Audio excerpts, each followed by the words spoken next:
Hey guys, and welcome back to another YouTube video. In this video I'll be going through the Melbourne Renegades BBL team preview, going through who I think is going to be named, who I think is going to actually be of value today, and who I think is, I guess, not going to be as much of value as Melbourne. I think they do play the double, I believe. Just checking here quickly before we switch it over. They do play the double, and then they have another double, so they are actually of value, their players. So I think the likes of Sutherland and De Kock are probably two of the guys that you need to look at. And it's just a question of the availability for some of them. I do believe Quinton de Kock is available early on in the season. I do believe. I might be wrong about that, but I believe he has to leave early because of the South African T20 comp. I just need to get confirmation about that. It is quite confusing, all the players changing around, especially with the likes of all the T20 comps and internationals, etc. But I believe, because I think Quinton de Kock is a little more straightforward, just because of his retirement from, I believe, all international cricket. I'm not 100% sure about that either, but I think he should be there round one. But if he isn't, then that does open up the likes of a Sam Harper play at... Well, Sam Harper's actually moved, hasn't he? I believe. So, has he? Let me actually check that. Anyway, but that's pretty much is the intro. And before we get into it, remember to like and subscribe, turn the notification bell on so you know when I upload, and let's get into this video. So, as you can see here, just looking quickly here, I just want to put... I could have just searched this up, to be honest.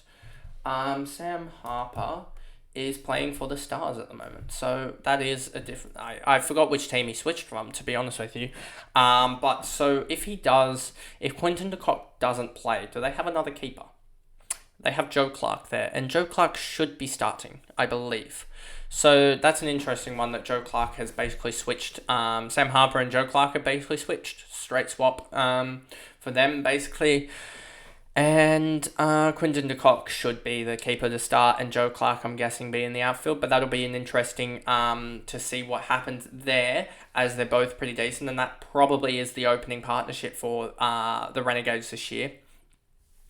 Tom Rogers, I believe that is the bowler. I believe is the other Rogers. I don't think is listed at the moment, or playing. He would be playing for the Stars, isn't he? The other Rogers, yeah, the batter Rogers is playing for the Stars at 116k. That's not value. Tom Rogers could be value. I just don't think with the he did average almost 60 last year, with this year, and 56 the year before, and I just don't know if there's terribly much. I do actually think there is value, but I'm just worried about going for him if I do actually switch to coach's choices. I believe that'll be the better way, if you will allow me to do that, please. Coach's choices, here we go. As you can see, Fraser McGurk, obviously, just because his min price is there.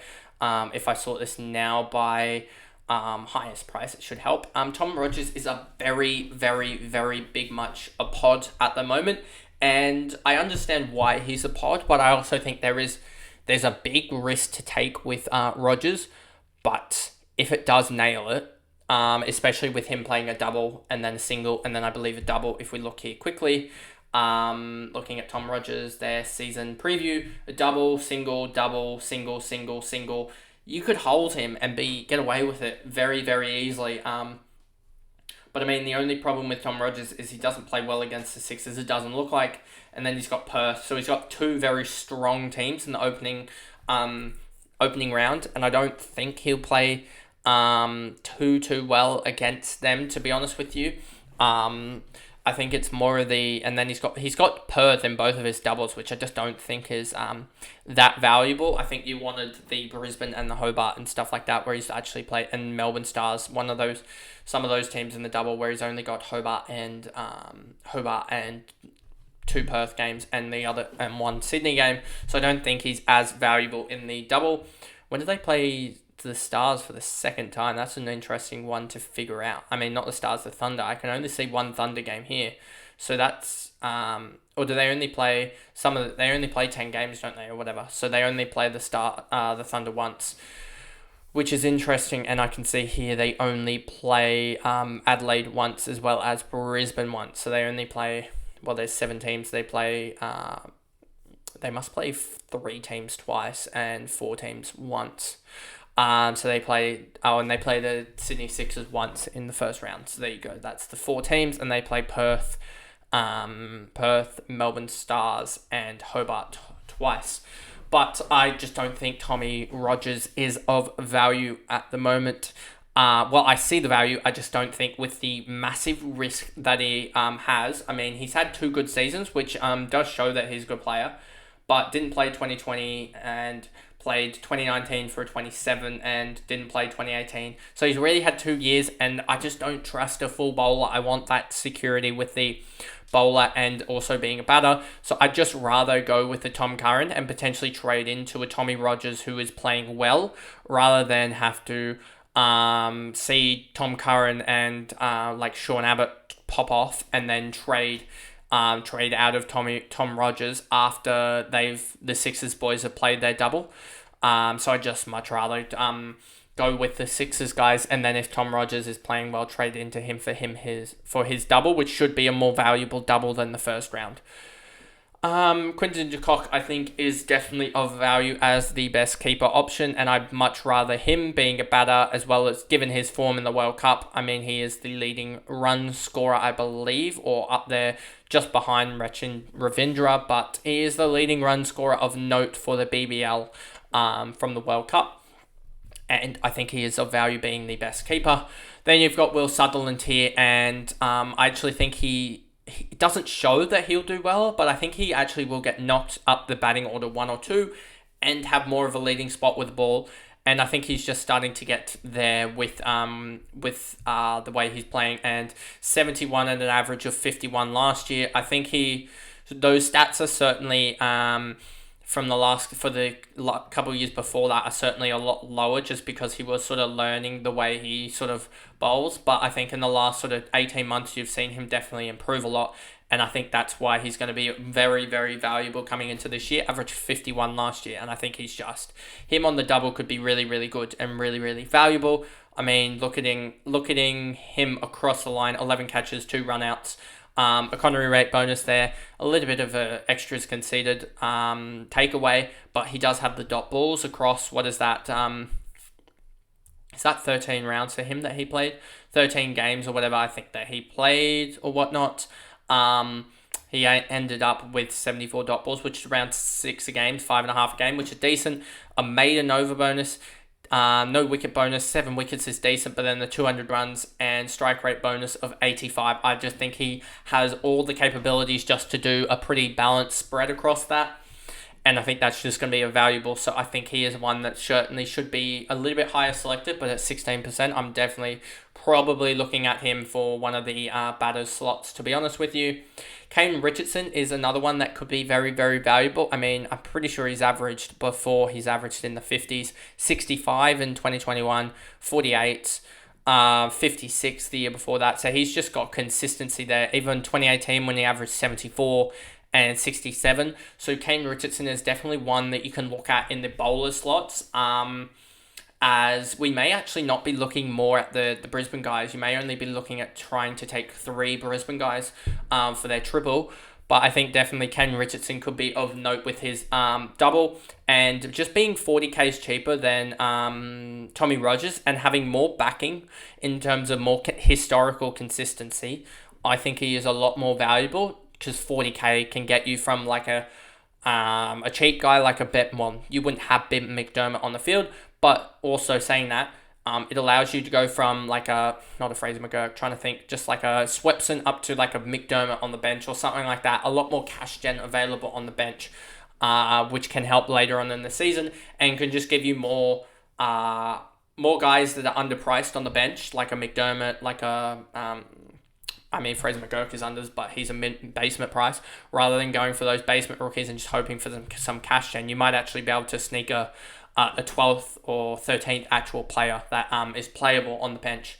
So I just think Caden Richardson is value, and certainly one that I'll look at during the season. Joe Clark, I don't think he got named in any of the England squads. Going back onto, just need to search that up again. Here we go, 1 second. I should probably just bring it up on, should have just had it as one of my tabs. But I'll look again for the English call-up. I don't believe he was named, and give me 2 seconds for this to load. Not named in the ODI squad and not named in the T20 squad, so he is fine and is not named. So he will probably jet off for the, I think he was South Africa T20 later on in the year, but he's fine early. Zampa may have, I don't think he'll have any international commitments, I don't believe, but he may just take it easy the first couple games just to, because of all the international workload that he's put on in the last couple months with the World Cup, etc. And they do have Majib, and Lyon won't be playing because he'll be playing the test matches, but they do have other spinners they can turn to. But I just wouldn't be picking Zampa, I don't think, at this point, just because of a bowler that doesn't really show out in the field and doesn't really have much to do with the bat. We saw a 30 off 20 and we were thinking it was some middle order batter that game in the World Cup, because he shouldn't be putting that up with the way he bats. I just don't think there's any value really with Zampa there. Only value I would see would be that double into a single into a double game weeks that he's got in the first 3 weeks. But other than that, I don't really see much value at his price point. Majib, another interesting one. I think his fielding is one of the worst in international cricket, so you're basically relying on his bowling, and he could provide a 20 off 10 with a bat, but it's very rare that he does that. So you're basically exclusively saying with the ball, can you get 50 points a game? If we look here quickly, 40 points a game basically for his break even, and I don't think he can really do that. If you look, obviously his stats are going to be 40.8, yep, and then the year before that 38, so he does get round about that marker. And if you look here with the stats here, you'll see 21 runs last in 2020, 2022 3 runs. He doesn't really actually provide much with the bat. 3 runs the year before that. So it's just all about the ball and economy rate bonus for him, much like Paddy Dooley. Shaw Marsh and Aaron Finch, basically same boat. I don't think there's much value there. I could see Aaron Finch popping off, but I'd much rather go for some other players and bring him in after we've seen the form for him, because he could easily pop off. But he averaged, what did he average last year? In the 40s, I'm guessing, 40.6. And then the year before that, 48, and it was the year before this, 17. So yeah, he had a shocking year, batting the whole year. And then that really helped him to get, he ended at 40k. So yeah, that really started him the next year, the 2021-22 campaign, very low, which was very actually valuable for him. Nick Maddison, 87. I think there is some value there potentially with him. But in the end of the day, are you really going to, he might not even, is he even going to play? That's the question. How many did he play last year? Only played 7. He's in doubt to even play. You got Peter Siddle, who could be one for the bench, actually, on the bowler's side of things. Like I was saying with Benny McDermott, averaged only 24 last year, but 52 the year before that when he was at, I believe both those years he was at Adelaide. The year before that, 47. So I do think there is value with Peter Siddle if he gets through all of the games. He got through 11 last year. I do think there is definitely value there. So he might be one to consider for the bench, and to consider to just grab, because he could be value coming into that game week 3 when they do have the double, and he's potentially already up to like 85, 90k and just skyrockets after that. Jono Wells, 75.5k. Don't really see there being much value there, just being a batter and an outfielder. Mackenzie Harvey, 70k. Again, don't really see much value there, to be honest with you. Could be all right for the bench, but I think you can just go Fraser McGurk, who is basically just cheaper and the same at everything. And I think Fraser McGurk will be more playable than Mackenzie Harvey, as I don't think Mackenzie Harvey's got any state games this year from memory, whereas Fraser McGurk obviously had that 100 off 28 balls, so there is promise there for him just to go off in one game, Fraser McGurk, and you just hope that he goes off early. gets a positive break even, because if he gets 100 off, if he somehow was able to get like a 50 or 60, that would get in 50 points, 10 bonus for the 50, and then he'd probably get the 25 bonus for strike rate just with the way he's playing at the moment. So that would be 85 points there. Maybe he gets a catch 95. And with his double games, say he does that, say he also provides 30 in the other game, that gets him about 30 or 40 above his break even. 80 also above his break even, and it's around 240, just 240, 240 per point price change. And that's 80 points, so that's roughly 30k that he could gain quite quickly just from going early.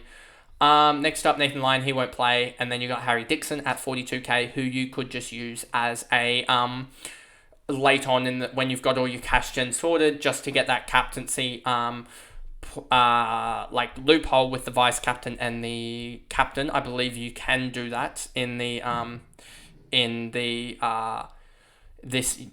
SuperCoach. You can, I believe, sub plays in mid-round to get the captaincy loophole. He could be one to do that with, as you just drop price, because if you have an 80 or 90k guy on the bench and you drop him down to Harry Dixon, who's probably not going to play, then you gain 50k that you can use to upgrade on field, and 50k can get you from those 130 guys up to the 180, can get you from looking just here quickly like an Aaron Finch or a Majib up to like a Sean Abbott or a Tom Curran or someone like that who's a multifaceted sort of player. But anyway, that pretty much is the video. A little bit shorter this one, as there wasn't much to talk about. There wasn't many guys that really I liked terribly much from the Renegades, to be honest with you. They don't really, other than Will Sutherland, they don't really have too many guys that are underpriced, in my opinion, like Hobart did with Benny McDermott. They don't really have those guys that play in multiple positions, as in the all-rounders. They don't really have a stockhold of those, because as you see here, it's just Will Sutherland. And so there is value with looking at guys like Kane Richardson, the old pops in Kane Richardson and Siddle, and seeing that they go back to their best, as I believe Richo is about 10 points unders, and I believe from Siddle's perspective, I believe he's about 25 point unders from what he averaged if you take away his last season throughout the BBL. So there's those guys. You could look at Aaron Finch in the double, but you're most likely just waiting for these guys. You're just looking at the Melbourne Renegades guys and just looking and just waiting to see how are you going to get, say, a Rashid Khan or a Matty Short to one of these guys in round 3 is basically what the memo is for the Melbourne Renegades, I think, this year. But anyway, that is the video, and I'll see you guys in the next one. Bye, guys.